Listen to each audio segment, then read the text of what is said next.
Rob and I knew from the beginning of our relationship that what we wanted to do was raise a family.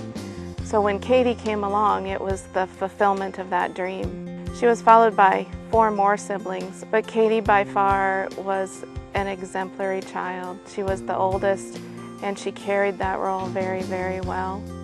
She really just lit up our house. She'd come home every day and she'd say, "Hi, fam," as she walked in the door, and you just knew that that light was home, and it was such a welcoming thing.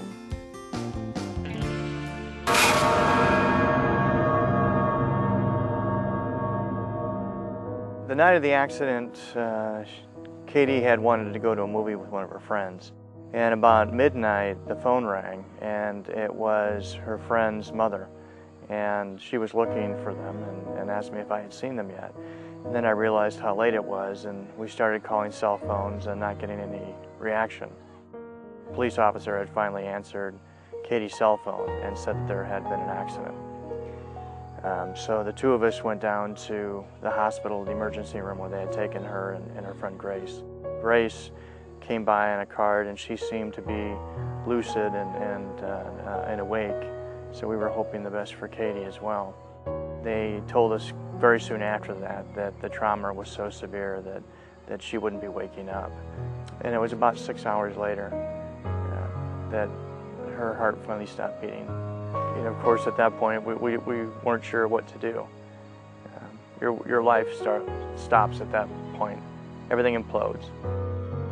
About 4 or 5 days after Cady's funeral, a police officer came and visited us and told us what happened was a 16-year-old driver ran the red light at a major intersection, almost hit 2 other cars before she hit Cady. And the black box in the car told us that she never touched her brake. Even though she almost hit these 2 other cars, she hit Cady going full force and didn't even try to stop.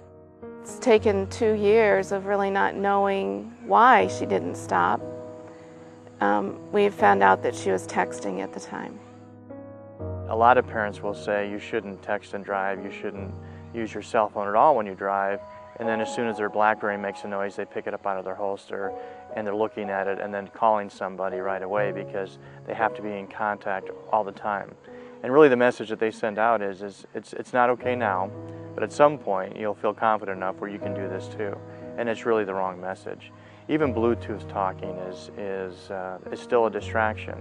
And if we really want to make our kids safe, if we really want to set a good example, we'll cut out all distractions.